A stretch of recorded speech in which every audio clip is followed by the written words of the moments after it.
안녕하십니까. 방금 소개받은 그 중력파 우주연구단의 단장을 맡고 있는 이형목입니다. 아마 여러분들이 중력파라는 말은 뭐 최근 많이 들어보셨겠지만은 방금 황용석 단장님께서 우주에 에너지가 많이 있다, 태양 에너지가 굉장히 엄청나다 이렇게 말씀하셨는데, 저희 중력파 같은 경우에는 태양이 100억 년 동안 내는 에너지의 한 1000배 정도 되는 에너지를 2, 3초 사이에 내는 굉장히 폭발적인 현상입니다. 다행히 이제 그 에너지를 우리가 흡수하지 않기 때문에 아무런 영향을 받지 않고 잘 살고 있습니다만은, 만약에 그걸 우리가 흡수할 수 있다면은 생명체가 살아갈 수가 없을 것입니다. 저희가 중력파라는 것이 이제 발견된 지 이제 겨우 10년, 정확하게 11년 됐고, 발표한 지는 딱 10년이 됐습니다. 이제 그 사이에 상당히 많은 이제 발전이 이루어져 있습니다만은, 중력파를 이용해서 할 수 있는 그 다양한 연구 과제 중에서 저희가 이제 제안했던 거는 우주론에 활용을 하자. 왜 그런가 하면은 중력파는 그 자체적으로 거리를 측정할 수 있게 해주고, 기존의 그 거리 측정 방법에 비해서 소위 그 논쟁거리가 상당히 적은 그런 방법입니다. 지금도 그 거리 측정을 뭐 초인성으로 했는데 누가 맞느니 누가 틀리니 그런 식의 이제 논쟁이 벌어지고 있는데요. 중력파는 사실 그런 우려가 없습니다. 근데 이제 문제는 아직까지는 그 정확도가 이제 상당히 떨어진다는 거하고, 그 다음에 이제 거리만 측정해서 되는 것이 아니라 중력파를 품고 있는 은하의 적색 편의를 측정해야지 우리가 이제 우주론에 활용을 할 수가 있는데, 이제 그러기 위해서는 다중신호 천문학이라는 방법론을 사용을 해야 됩니다. 그래서 저희가 다중신호 천문학을 이용해서 우주론의 어떤 획기적인 전기를 마련해 보고자 하는 것이 저희 제안이었었고, 그러나 이것은 뭐 처음부터 사실 굉장히 많은 위험성을 내포하고 있습니다. 왜 그런가 하면은 전 세계 중력파 검출기는 라이고라는 2개짜리 미국에 있는 거하고 유럽에 있는 벌고라는 그 2개가 이제 작동하고 있는 것이었고, 최근 들어와서 일본에서 건설한 그 카그라라는 것이 이제 가동을 시작했는데, 이것은 굉장히 예측 불가능한 현상이기 때문에, 통계적으로는 가능합니다만은 구체적으로는 예측이 어렵기 때문에 언제 우리가 원하는 종류의 중력파가 폭발할지는 사실 알 수가 없습니다. 더군다나 그 검출기들의 감도 향상의 어떤 그 타겟은 주어져 있습니다만은 그 타겟대로 잘 움직이지 않고, 그 사이에 뭐 코로나니 다른 여러 가지 어려움 때문에 뭐 스케줄도 우리가 예상했던 거와 좀 달라지고 이제 그런 어려운 점이 있습니다. 그렇지만은 저희가 중력파 처음 발견할 때부터 같이 일을 했기 때문에 전 세계의 모든 사람들이 관심을 갖고 있는 이 문제에 대해서 우리도 우리 나름대로 강점을 내세워서 같이 경쟁을 해보자 하는 것이 이제 저희 생각이었습니다. 그래서 여기 제가 수행 기관을 서울대학교밖에 써놓지 않았는데, 사실은 서울대학교, 이화여자대학교, 포항공대, 한국천문연구원 등 여러 기관이 같이 참여를 하고 있고요. 이 분야는 물론 뭐 천문학입니다만은 중력파라는 현상을 이해하기 위해서는 우리가 일반 상대론을 정확하게 알아야 되고, 그 다음에 일반 상대성 이론은 아주 문제가 잘 안 풀리는 것으로 유명한 그런 거기 때문에 수학적인 도구도 필요하고, 그 다음에 통계적인 분석이라든지, 그 다음에 저희가 이제 관측 시설을 구축하고 그 자료를 분석해야 되기 때문에 컴퓨터 공학, 통계, 그 다음에 뭐 이런 여러 가지 분야가 이제 융합되어 있는 그런 연구 과제라고 말씀을 드리겠습니다.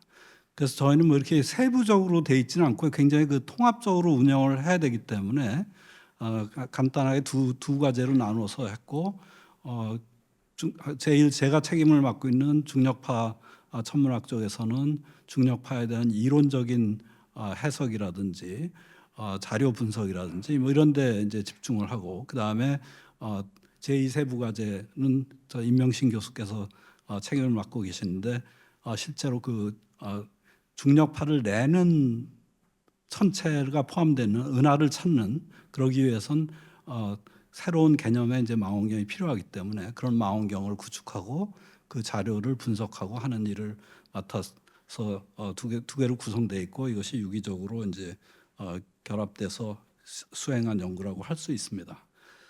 그래서 뭐 중력파를 이용해서 거리를 측정할 수 있다고 제가 말씀을 드렸습니다만은, 그것이 얼마나 정확한지, 또 이것이 갖고 있는 편향성은 없는지, 이런 것들도 이제 면밀하게 분석을 해야 되기 때문에 그런 이론적인 연구들을 많이 해야 되고요. 그 다음에 또 이 굉장히 빨리 그 폭발하고 그다음에 빨리 진행되는 그런 현상이기 때문에 이것을 새로운 개념의 망원경이 좀 필요하다. 그래서 그 새로운 개념의 망원경을 구축을 하고, 그다음에 그 자료 분석도 빠른 속도로 해야 되기 때문에 하루에 약 1테라바이트 정도의 데이터가 나옵니다. 그걸 빠른 속도로 분석을 해서 내가 원하는 그런 이제 천체를 찾는, 그러기 위해서는 인공지능이 상당히 많이 도움이 됐고요. 그다음에 이제 이것을 진짜 우주론에 활용을 하기 위해서는 그 우주론 자체에 대한 이해도 굉장히 중요하게 됩니다. 또 저희가 중력파로다만으로 그 모든 것을 다 해결하는 것은 아무래도 시간이 많이 걸리기 때문에 현재 저희가 분석 가능한 그런 데이터도 적극적으로 활용을 했습니다. 그래서 뭐 여러 가지 그 논문도 많이 발표를 했고요. 특히 저희가 가장 많은 그 비용과 노력이 들어갔던 것은 이제 장비 구축, 7차원 망원경이라는 장비 구축이고, 그 다음에 저희가 그 상당히 보람이 있었다고 생각하는 것은 중력파 우주 연구단이라는 것이 뭐 저희 동아시아 지역에 있으면서 상당히 많은 연구자들, 지역 연구자들, 동아시아 지역 또는 다른 외국의 연구자들이 관심을 가지고 저희를 자주 방문해 줬었고요. 저희가 중요한 그 컨퍼런스도 많이 열고 했습니다. 감사합니다. 그래서 처음에는 주로 이제 앞으로 연구를 어떻게 진행할 것인가 하는 것을 탐색하는 포커스 워크숍을 한 1년 남짓한 기간 동안에 6번을 개최하고, 그다음에 어느 정도 성과가 나온 후에는 우리 성과를 공유하는 그런 심포지움 같은 것들을 개최했습니다. 뭐 언론에서도 상당히 관심을 많이 갖고 있으면서 이런 그 저희 망원경도 소개를 하고, 그다음에 중력파가 발견됐는데 10년 동안 무슨 일이 있었는지도 굉장히 관심 있게들 보도를 하고요. 저희가 구축한 망원경이 찍은 사진, 뭐 이건 제 인터뷰고, 그다음에 뭐 사이언스에서 저희 연구진이 그 발표한 논문에 대한 그런 보도도 있었습니다. 그래서 뭐 이게 제가 이제 중력파가 뭔지부터 시작해서 말씀드리긴 너무나 시간이 그 부족하기 때문에 간단하게 몇 가지 이렇게 좀 약간 조각 나눈 것 같긴 합니다만 성과에 대해서 말씀을 드리겠습니다. 우선 처음부터 그 자료가 나왔을 때 우리가 어떤 식으로 분석을 하는가가 굉장히 중요하기 때문에 소프트웨어 개발이라든지 이런 것들은 연구가 시작되자마자 바로 그 가상의 데이터를 만들어, 실제 데이터는 없습니다만 가상의 데이터라든지 다른 망원경의 데이터라든지 이런 걸 활용을 해서 하되 인공지능 기법을 이용해서 실제 신호와 가짜 신호를 구별하는 것에 대한 연구를 아주 일찌감치 시작했습니다. 저희가 구축한 장비는 그 국가연구개발 우수성과 백선에 포함되어 있고, 이건 조금 이따 그 7차원 망원경에 대해서는 뭐 다시 설명을 드리면은, 이 7차원이라고 하는 것은 뭐 여러 가지 그 정보를 한꺼번에 얻을 수 있다, 이제 이런 뜻에서 7차원을 이런 이름으로 명명을 했습니다. 그래서 위치라든지 시간, 밝기, 파장, 시선 속도 이렇게 다 합치면 7차원인데 이걸 사실 그 물리적인 양으로 바꾸면은 6차원 위상 공간에다가 시간을 더한 것으로 이해를 하시면 되겠습니다.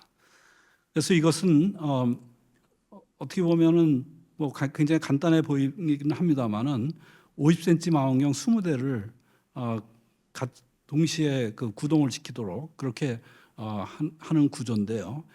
50cm 20개를 만들면 한 2m 정도 되는 망원경 정도의 그 집광력을 가지게 됩니다. 그런데 2m짜리 망원경을 만들려면은 아무리 빨리 만들어도 4, 5년은 걸립니다. 그런데 이 50cm 정도 망원경은 회사에서 이제 오프 더 쉘프로 다 구입을 할 수 있기 때문에 굉장히 빠른 속도로 이제 구축을 할 수 있고, 그런데 이것이 가능했던 이유는 지금은 이제 컴퓨터가 굉장히 발달되어 있기 때문에 이 망원경들을 동시에 구동하고 관측한 자료를 분석을 할 수 있는 그런 이제 기반이 마련되어 있는 거죠. 과거에는 이런 망원경 20대를 주면은 각각 따로따로 쓸 수밖에 없었습니다만은 지금은 이것을 이제 동시에 관측을 할 수 있는 그런 기능을 갖게 하는 거고, 가장 중요한 거는 각 망원경이 다른 파장을 보게 함으로써 이 20개의 망원경을 동시에 가동을 시키면 스펙트럼을 매우 빨리 얻는 것입니다. 보통 스펙트럼 관측이 시간이 굉장히 오래 걸리는 관측이고 시야도 굉장히 좁게밖에 관측을 할 수 없는데 이 망원경은 굉장히 광시야에 대한 관측을 그 빠른 속도로 수행할 수 있다는 그런 뜻이고요. 불행히도 이제 저희가 그 여러 예산 문제라든지 이런 것 때문에 당초 계획했던 20개를 다 구축하지는 못했고 16개만 구축을 했습니다. 그렇지만 16개 갖고도 뭐 40개의 파장을 동시에 관측할 수 없습니다만은 그 상당히 많은 파장, 그 필요한 스펙트럼의 을 얻을 수가 있었고 앞으로 이제 재원이 마련되는 대로 더 추가를 할 예정입니다. 이미 이 망원경을 통해서 이제 관측한 데이터는 2024년부터 가동하기 시작했는데요. 관측한 데이터로 논문이 꽤 여러 개가 출판됐고 준비하고 있는 논문은 훨씬 많습니다. 자, 그다음에 이제 이게 제가 중력파 얘기를 또 이제 다시 돌아가야 되는데 중력파로 이제 거리를 측정하되 그걸 갖고 진짜 우주론에 활용할 수 있는지 그것도 미리 사전 연구가 필요하겠습니다. 그래서 저희는 그 지금 중력파 검출기로는 물론 이제 그것이 좀 어렵다고 판단되지만은 전 세계적으로 이미 구상되고 있는 검출기들이 있습니다. 그런 검출기들에 적용을 했을 적에 현재 알려져 있는 여러 가지 난제라든지 그 문제점 이런 것들을 해소할 수 있는가 하는 것을 살펴보았습니다. 그래서 이런 연구의 그 중요한 점은 새로운 중력파 검출기가 구상되고 있습니다만 그것이 구체적으로 어떻게 구현될지에 대해서는 그것이 할 수 있는 과학 임무에 의해서 결정이 됩니다. 그래서 그런 과학 임무 같은 것들을 정확하게 제시함으로써 앞으로 이런 검출기들이 어떤 형태로 구축이 될 수 있는지를 이제 볼 수 있게 하는 거고요. 그 다음에 이제 중력파 중에서 중성자별끼리 충돌을 하는 후에는 빛을 내게 되는데 사실 그 빛을 관측하는 것이 저희 가장 큰 목표인데 그것이 지금까지 하나밖에 관측된 적이 없습니다. 그렇지만 이게 언제 터질지도 모르고 일단 터지면 굉장히 빠른 시일 내에 그냥 어두워지기 때문에 우리가 확실한 준비를 했고 그 다음에 어떤 그 전략을 갖고 있지 않으면은 놓쳐버릴 가능성이 굉장히 큽니다. 그래서 실제로 이미 중력파에서 이제 그 중력파 검출기가 어떤 현상이 있다 하고 그 경고를 내보내면은 바로 망원경을 가동을 해서 그 현상을 추적을 해본 것입니다. 해본 것이 아니라 실제로 계속 추적을 하고 있었죠. 그래서 저희가 갖고 있는 전략 가지고 충분히 빠른 속도로 검출을 할 수 있다는 것을 보여줬습니다만 이 경우에는 실제로 빛을 내는 천체가 없었을 가능성도 있고, 그다음에 거리도 멀고 뭐 이런 이유 때문에 실제로 관측은 못했습니다만은 언제든지 좋은 그 대상만 있으면은 하루 이틀 사이에 그것을 추적할 수 있다는 것을 보여주고 있습니다. 이제 우주론에 대해서 또 이제 그 우주론이 당면하고 있는 여러 가지 문제가 있는데, 저희가 이제 제시했던 것이 소위 허블 갈등이라고 그래서 허블 상수를 측정하는 방법에 따라서 이제 다르게 나타나는데, 그 다른 이유가 무엇인가, 또 그것이 실제로 다른 것인가, 이것이 굉장히 중요한 문제입니다. 이 연구는 현재 관측된 것이 맞다고 가정을 했을 적에 그것이 의미하는 우주론적인 함의는 무엇인가. 뭐 좀 복잡한 말씀입니다만은 그 암흑 에너지라는 것이 현재 알고 있는, 우리가 변형시킬 수 있는 모든 방법을 동원해도 이것은 실제로 서로 두 가지 방법이 다른 결과를 주는 것은 이해할 수가 없다 하는 그런 것입니다. 그러니까 뭐 중력파 같은 것을 이용해서 독립적인 관측을 수행하는 것이 그만큼 중요하다는 것을 이제 보여주는 결과고요. 그 다음에 이제 중력파 거리를 측정할 적에 우리는 굉장히 단순하게 생각하고 있습니다만은 그 중력파가 그 적어도 10억 년 이상, 10억 광년 이상 멀리 떨어진 데서 오는 거기 때문에 오는 사이에 다른 은하에 의해서 빛이 굴절되고, 그 다음에 빛이 아니라 중력파가 굴절되고 그것이 마치 렌즈 같이 증폭을 시킬 수가 있습니다. 그 확률은 상당히 적습니다만은 만약에 그런 증폭된 현상이 나타난다면 그것을 우리가 감지할 수 있고, 그 다음에 더군다나 그 거리 측정의 정밀도를 훨씬 높일 수 있다는 것을 보여주는 그 실험입니다. 그 다음에 이제 중력파 천체 중에서 그 중성자별이 충돌할 때 나오는 걸 갖다 우리가 킬로노바라고 하는데요. 킬로노바는 그 두 별이 충돌하면서 이제 충돌면 그 궤도면과 수직인 방향으로 제트를 뿜어내는데, 그 제트를 관측하는 것을 우리가 이제 감마선 폭발체라고 합니다. 근데 그 감마선 폭발체의 정체에 대해서 아직도 사실 저희가 정확하게 잘 이해를 못하고 있는데요. 그것을 정확하게 모델링을 할 수 있으면은 우리가 이제 킬로노바라든지 이런 것을 관측함으로써 거기서 거리 측정이라든지 뭐 그것의 정체라든지 이런 거에 대한 이해를 정확하게 할 수 있는데, 여기서는 이제 그 중에 하나, 우리가 잘 모르고 있는 현상 중에 하나인 감마선 폭발체가 터지면서 어느 지역에서 이제 빛이 강하게 나오는가 하는 것을 알 수 있게 해주는 현상 중에서 이제 고에너지 하이 레티튜드 에미션이라는 현상이 있습니다. 근데 이것은 사람들이 아직까지 관측을 해서 보고한 바가 없는데, 저희 연구진이 처음으로 그 모델에 성공을 하고 실제로 그 관측적인 증거를 제시를 했습니다. 그 다음에 이제 인공지능이 현재 뭐 대세입니다만은 저희도 그 중력파 자료 분석에서 인공지능을 꼭 활용해야 될 것이라고 생각합니다. 왜 그런가 하면은 중력파 자료를 분석하기 위해서는 15개의 파라미터를 피팅을 해야 되는데 그것이 보통 어려운 일이 아니죠. 그래서 이제 시간이 굉장히 오래 걸리는 그런 작업인데, 인공지능을 이용하면은 그것을 굉장히 가속시킬 수 있다는 것은 뭐 많은 사람들이 예측을 하고 있습니다. 그러니까 저희도 실제로 인공지능을 이용해서 굉장히 빠른 속도로 복잡한 중력파 현상을 볼 수 있다는 것을 찾을 수 있다는 것을 보였습니다. 그 다음에 이제 뭐 이게 중간 질량 블랙홀이라는 것이 또 있는데요. 이것은 지금까지 우리가 관측하는 것은 주로 이제 그보다 질량이 좀 작은 걸 관측하고 있는데, 이 중간 질량 블랙홀은 그 은하 형성 이론을 비롯해서 우주론 연구에도 굉장히 중요합니다. 그래서 이 중간 질량 블랙홀도 중력파를 통해서 우리가 최종 검증이 가능하다는 것을 보였고요. 그 다음에 이제 저희는 그 중력파 실험인 그 라이고 사이언티픽 콜래보레이션의 일환으로 이제 굉장히 많은 논문에 참여를 하고 있습니다. 물론 그 논문들은 저희가 이 과학 난제 그 연구 성과에는 포함시키지 않고 있습니다. 왜 그런가 하면은 그 논문은 저자가 뭐 1,000명 정도 되고, 그러다 보니까 이제 개별적인 그 아주 작은 수준의 그 연구비 사사는 불가능합니다. 그런데 아, 저자가 많다고 하더라도 원래 사이테이션이 굉장히 많기 때문에 저자 수를 나눠보면 일반 논문보다 훨씬 높은 임팩트를 갖고 있습니다. 나눈다 하더라도 그 중에 하나 최근에 발표된 논문 중에 그 호킹의 소위 면적 정리라고 하는 것이 있는데요.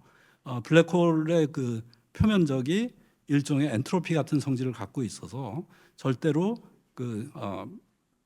증가하기만 한다. 엔트로피의 이론이죠. 이것은 호킹이 제안한 것으로 굉장히 유명한 건데 처음으로 이것을 이제 실증적으로 관측을 한 결과입니다. 호킹이 살아 있었으면 노벨상을 당장 받았을 텐데 불행히도 이제 타결해서 받을 수는 없는 상황입니다. 그래서 뭐 저희가 7차원 우주망원경을 만들어서 그걸 만드는 과정에서 많은 인력 양성도 했고, 그다음에 인공지능 기법도 활용하고, 그다음에 차세대 중력파를 활용해서 앞으로 어떤 연구를 할 수 있는지를 보여드렸습니다. 저희는 불행히도 이게 이제 기초과학에 해당하는 거라서 융합연구 내에서 이제 새로운 그 과제를 찾을 수가 없고, 다행히 한국천문연구원에서 저희 7차원 망원경에 대해서 관심을 많이 갖고 그것을 일단은 다른 좋은 재원이 마련되기 전까지는 운영에 대한 지원을 해주겠다 그래서 제가 우려했던 이게 사장되는 그런 일은 없을 것 같습니다. 당분간은. 제 발표는 여기까지 마치도록 하겠습니다.